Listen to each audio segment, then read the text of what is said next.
"I can't take you to Christmas, my ex is showing up and it'll get awkward," my GF said to me after I bought her parents meaningful gifts and planned to propose. So I walked away. Months later, I was ready to propose. 3 days out. The ring, the gifts, the dinner, everything was perfect. Then she told me I couldn't come to Christmas dinner because he would be there, and it would be awkward. The smell of my homemade pasta carbonara still hung heavy in the air, but my stomach had completely dropped out. She wouldn't look at me, just spun her wine glass, her words echoing in the sudden silence of our kitchen. Looking back, the red flags were practically screaming, and I, like an idiot, just kept ignoring them. I'm Mark, 28. I manage projects at a software company, own my place in Charlotte, and drive a classic Mustang I saved 3 years for. I'm the guy who plans everything, shows up early, remembers birthdays. My mom always said, if you're going to do something, do it right, or don't do it at all. So when I met Chloe 2 years ago at a friend's backyard party, I genuinely thought I'd hit the jackpot. She was beautiful, a confident marketing specialist, loved trying new restaurants, and actually laughed at my jokes. After 14 months, we moved in together, and I truly believed this was it, the person I'd build a life with. Her parents adored me, my family loved her. Everything just felt right. Then October hit, and things started to shift. She was on her phone more, giggling at texts she wouldn't explain. She'd come home later from work happy hours, giving me short, distracted answers instead of actual conversations. The affection faded too, less kissing, less cuddling during movies. When I tried to talk about it, she'd brush me off, saying she was just stressed with work. So, I backed off. I didn't want to be that paranoid boyfriend. In early November, she started mentioning this new guy at her company, Mason. Casual at first. Something funny he said in a meeting, a new lunch spot he recommended. But the mentions grew more frequent, more enthusiastic. Mason this, Mason that, Mason's so smart, Mason's so funny. I felt this knot in my stomach every time his name came up, but I pushed it down. I didn't want to be the jealous guy who couldn't handle his girlfriend having male friends. That was red flag number 1, completely missed. By mid-November, she was canceling our plans. Movie night turned into her being too tired, scrolling her phone while I watched TV alone. The anniversary dinner I'd planned was postponed because of a work thing she couldn't miss. When I gave her the necklace I'd bought, she barely glanced at it, just said it was nice and put it away without trying it on. I told myself she was going through a rough patch, that I needed to be supportive. December rolled around, and I was deep in proposal mode. I'd bought the ring back in September, white gold band, princess cut diamond. I'd talked to her parents in October, her dad teared up giving me his blessing, said I was the son he'd always wanted. I'd coordinated with my brother for both families, booked a private room at our favorite restaurant, hired a photographer, even written out what I was going to say. The plan was Christmas Eve dinner, followed by the surprise family gathering. I was so excited I could barely sleep. The gifts were my final touch, because I actually pay attention. Her dad wanted a nice journal for his morning writing, so I found a leather-bound one with his initials embossed. Her mom collected vintage cookbooks, and I tracked down 3 rare ones from the 50s. Her sister was graduating design school, so I got her a professional-grade sketch set. And for Chloe, besides the necklace, I'd planned a weekend trip to a mountain cabin she'd shown me on Instagram months ago. Everything was wrapped and ready, sitting in my closet like a ticking time bomb of my own stupidity. December 21st. 3 days before Christmas Eve. Chloe came home around 8 p.m., later than usual, with this weird, nervous energy. I was making pasta carbonara, her favorite, and asked how her day was. She poured a glass of wine, drank half in one gulp, then said we needed to talk. My stomach dropped. I turned off the stove and sat down. She wouldn't look at me, just spun her wine glass in circles. Finally, she brought up Christmas Eve dinner. I nodded, thinking maybe she wanted to adjust the time. Instead, she said she didn't think I should come. I just stared at her. Surely, I'd heard wrong. I asked what she meant, and she got defensive immediately. Said Mason was going to be there, and it would be awkward if I came too. I felt like I'd been punched. Mason. The coworker she wouldn't shut up about. He was going to my girlfriend's family Christmas, and I wasn't. I asked why her coworker was invited to family Christmas. She said he'd gone through a bad breakup, and her mom felt sorry for him. Except she was choosing him over me, her boyfriend of 2 years, the guy who'd bought thoughtful gifts for her entire family. I asked point-blank if something was going on with Mason. She rolled her eyes, insisted they were just friends, but her voice had that defensive edge. Then she dropped the real bomb. Said she was kind of doing me a favor. I asked what she meant. She explained that she knew I'd been acting weird lately and had a feeling I might be planning to propose. She didn't want to reject me in front of her whole family at Christmas, so it was better if I just didn't come. The casual cruelty of it. The assumption that she already knew her answer was no. The fact that she cared more about her own embarrassment than my feelings. It all hit me at once. Something in me went cold and calm. That scary calm when you're too angry to even yell. I stood up, walked to the bedroom, grabbed the bag of wrapped gifts from my closet, walked back, and set them on the coffee table. I told her to take them back to her family since I wouldn't be there. She looked confused and tried to say something, but I held up my hand and told her to pack her stuff and get out. She tried to argue, said I was overreacting. It was just one dinner. Like this was about missing a meal, and not about her choosing another man over me, then acting like she was doing me a favor. I told her she had 1 hour to pack and could get the rest later with a friend present. The ring box was burning a hole in my pocket, but I didn't say anything about it. She tried 3 more times to convince me I was making a huge mistake, that she really did love me and wasn't doing anything wrong. But I was done. I took up my phone and set a timer for 55 minutes. She left with 17 minutes to spare, slamming the door hard enough to rattle the pictures. I stood there in silence, surrounded by Christmas decorations and wrapped gifts for a proposal that would never happen. I called my best friend, Ethan, and he immediately told me to come stay at his place. I grabbed some clothes and the gifts, I didn't want her taking those after what she'd pulled, and drove to Ethan's apartment. Christmas Eve came, and I spent it playing video games and drinking beer instead of proposing to the woman I thought I'd marry. My phone was blowing up with texts from Chloe, begging to talk, saying she'd made a mistake. But I didn't respond. What was there to say? Christmas morning, I got a text from her dad. Said they'd missed me, that Chloe told them we'd had a fight but wouldn't say what about, and that whatever happened, I'd always be family to them. Her mom texted the same thing. The texts made me feel worse because I genuinely loved her family, and now I'd lost them too. I texted both back, thanking them and explaining that Chloe had uninvited me because she wanted to bring someone else, a coworker named Mason, and that she'd admitted she would reject a proposal from me if I made one. I kept it factual, didn't trash talk their daughter. Her dad's response was just saying he was so sorry and that she'd made a terrible mistake. Her mom didn't respond at all, and I wondered what conversation was happening in their house. Chloe's texts got more desperate after Christmas. Multiple messages a day saying she'd ended things with Mason, that it was never serious, that she loved me and wanted to fix things.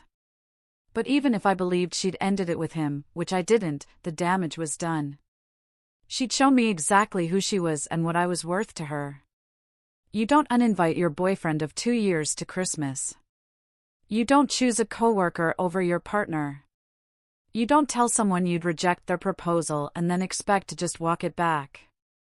So, I kept ignoring her.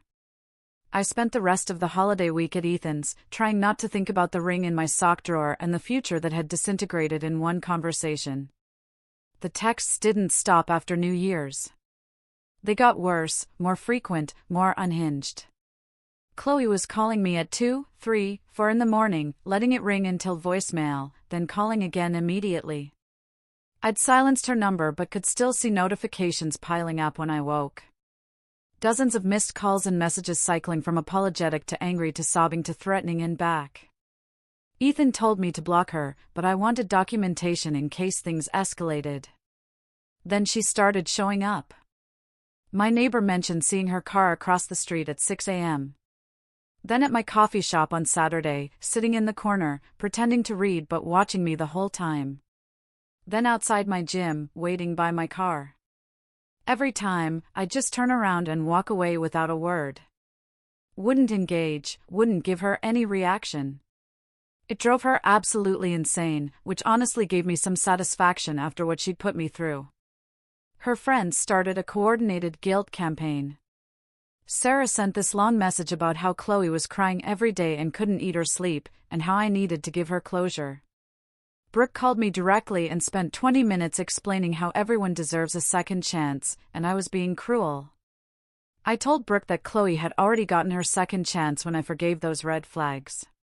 Her third when I didn't end things the first time Mason's name came up. Her fourth when she cancelled our plans.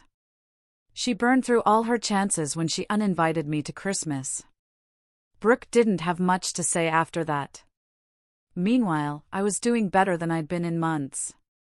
Turns out getting dumped right before your proposal either destroys you or motivates you. And I decided on motivated. I signed up for a photography course I'd been putting off for years, something Chloe thought was a waste of money. Turned out I was pretty good at it, had an eye for composition. I started spending weekends walking around the city taking pictures instead of watching Chloe scroll through her phone. I picked up extra projects at work and got noticed by upper management for a campaign that brought in a major client. My boss pulled me aside in late January and told me they were starting the process for a senior position, and I was their top candidate. I also bought a project bike, an old Harley that needed restoration. Working on it in Ethan's garage on weekends was therapeutic, taking something broken and making it whole again. Ethan joked I was using the bike as a metaphor for my own life, and he wasn't wrong. I started hitting the gym more consistently too, not for a revenge body but because I needed to burn off energy in a productive way. Having goals that had nothing to do with relationships helped. Early February, I met Eleanor. She was in my photography class, always early and prepared, always asked intelligent questions. We got paired for a project about urban landscapes and spent a Saturday walking around downtown, taking photos and talking. She was 27, worked as an architect, and had this calm confidence that was the complete opposite of Chloe's need for constant validation. She liked planning, appreciated punctuality, valued consistency and honesty. We exchanged numbers for the project and started texting, and eventually, she asked if I wanted to grab dinner after class. I was hesitant, it had only been 6 weeks since the Christmas disaster. But Ethan convinced me to go. Said having dinner didn't mean I was proposing marriage. So, I went. And it was easy and comfortable and fun in a way my relationship with Chloe hadn't been in months. Eleanor actually listened when I talked, asked follow-up questions, shared stories without making everything about her. She paid for her half without any weird games. When I told her I'd recently gotten out of something serious and wasn't looking for anything heavy, she said she'd recently gotten out of something too and was happy to just see where things went. We started hanging out more, always casual and low pressure, photography walks on Sundays, coffee before class, dinner after long work days. She came to Ethan's garage once to see the Harley and ended up spending 3 hours helping me sand the gas tank while we listened to music. She met Ethan, and he gave me this look afterward that said he approved, that she was good for me. I wasn't ready to call it dating yet, but it was something good, something that made me realize how unhappy I'd actually been with Chloe. Chloe somehow found out about Eleanor in early March, maybe through social media stalking or mutual friends. Suddenly, the desperate apology texts turned into accusations. She sent paragraphs about how I'd moved on so fast and clearly never really loved her and was probably cheating the whole time. The irony of her accusing me of cheating when she emotionally checked out for another man wasn't lost on me. I still didn't respond, just screenshotted everything and sent it to Ethan, saying I was definitely making the right choice. Then came the party in late March. A mutual friend's birthday at a bar downtown, and I'd RSVP'd weeks ago before I knew Chloe would be there. I brought Eleanor because we'd been seeing each other over a month, and I wanted her to meet more of my friends. We walked in, and I immediately saw Chloe, saw her see me, saw her face go from surprised to hurt to furious when she realized I had someone with me. I introduced Eleanor to people, kept my hand on her back, made it clear we were together without being obnoxious. Chloe spent the first hour glaring from across the bar, drinking too fast, talking too loud. I ignored her, focused on Eleanor and our friends. We had a genuinely good time despite the weird energy. Then Chloe came over, drunk and swaying, and asked if she could talk to me privately. I said no. Whatever she had to say, she could say right here. She lost it. Started crying and yelling about how I'd thrown away 2 years like it meant nothing. How I'd replaced her so quickly. How Eleanor wasn't even that pretty and clearly wasn't special. Eleanor just stood there calmly while Chloe spiraled. Didn't engage. Just let Chloe show everyone exactly who she really was. Our friend had to ask Chloe to leave because she was making a scene. Chloe turned on him, said he was a terrible friend for taking my side, then grabbed her purse and stormed out, yelling that we'd all regret this. The bar went quiet for a minute, then conversation started up again. Eleanor squeezed my hand and asked if I was okay, and I realized I actually was, that Chloe's meltdown had just proven to everyone I'd made the right call. We stayed another hour, then left. On the drive back, Eleanor said she'd understand if my ex being crazy was too much drama, and I wanted to cool things off. I told her Chloe's issues were Chloe's problem, and I wasn't going to let her chase away something good. Eleanor smiled and said, okay then. But Chloe wasn't done, not even close. The party seemed to break something in her because after that, the showing up turned into something more serious, and I started to realize this wasn't just a bitter ex being dramatic. This was someone genuinely unstable who wasn't going to stop until I made her stop. The week after the party, Chloe's behavior crossed from desperate into legitimately scary. She started showing up at my workplace, just sitting in the lobby until security asked her to leave. My coworkers noticed, and I had to have an embarrassing conversation with my boss, explaining my ex was having trouble accepting we'd broken up. He was understanding but told me to let him know if it escalated because they took employee safety seriously. The fact that my career was being affected made me realize how far off the rails this had gone. She created fake social media accounts to follow me and Eleanor. Multiple accounts with random names and no pictures, liking old photos from months ago in the middle of the night.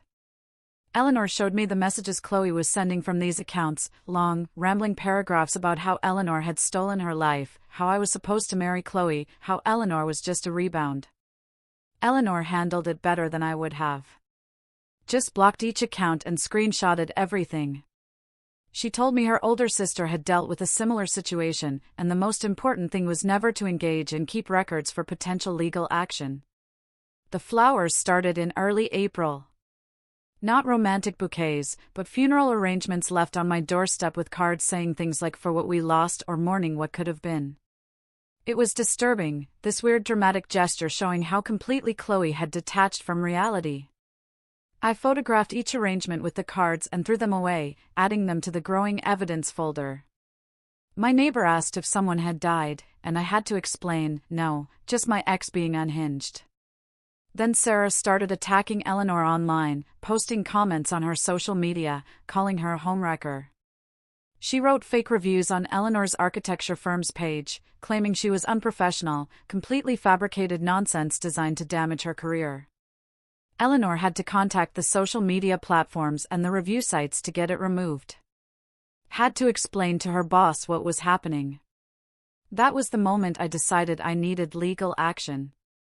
I contacted a lawyer Ethan recommended, showed him the massive file of screenshots and photos and documented incidents. He said I had more than enough for a restraining order and walked me through filing.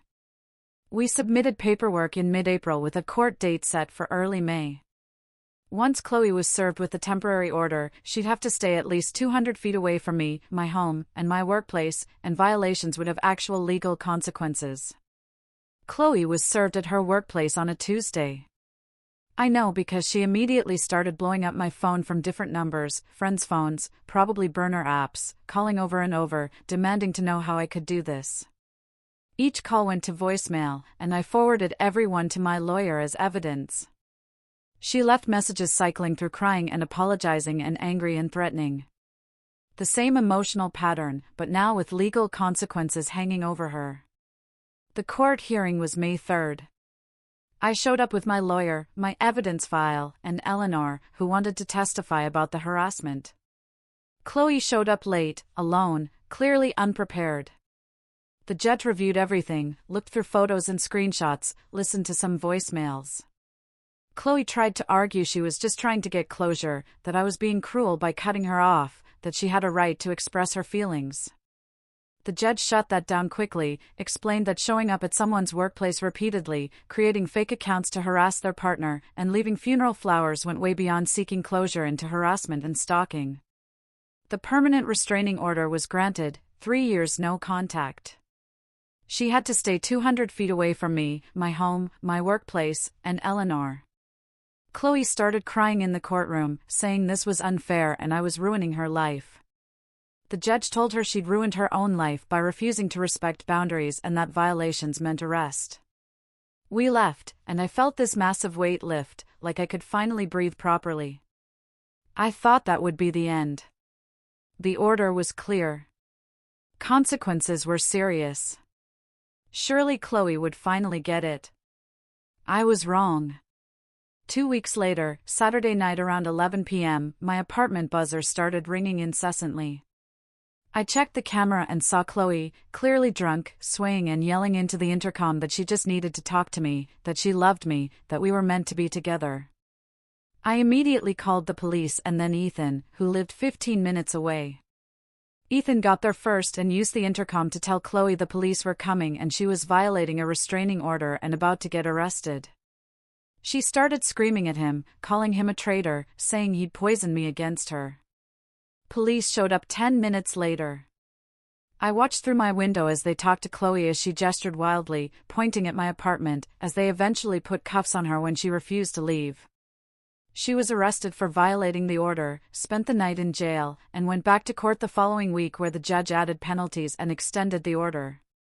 Even her mom, who'd been silent after I told them what happened back at Christmas, called afterward to apologize for her daughter's behavior. Her dad sounded exhausted and sad, and I almost felt bad for them, watching their daughter self-destruct. After the arrest, everything went quiet. No more texts, no more fake accounts, no more showing up places. Either jail scared her straight or her parents convinced her to get help, or she just burned through all her energy. I didn't know and didn't care. I was just grateful it was over. Life moved forward. I got the promotion in June, the senior position my boss had been working on since winter. Eleanor and I moved in together in July, found a great apartment in Boston with a spare room I turned into a photography studio. The Harley restoration finished in August, and I took Eleanor on a weekend trip down the coast. We stopped at that mountain cabin, the one I'd originally booked for Chloe, and I realized how much better this was with someone who actually appreciated it. September came, and on a perfect Saturday at a park overlooking the city, I got down on one knee and asked Eleanor to marry me. I'd kept the ring from before, had it cleaned and stored at Ethan's place because the return period expired. And honestly, I just forgot about it until I knew I wanted to propose to Eleanor.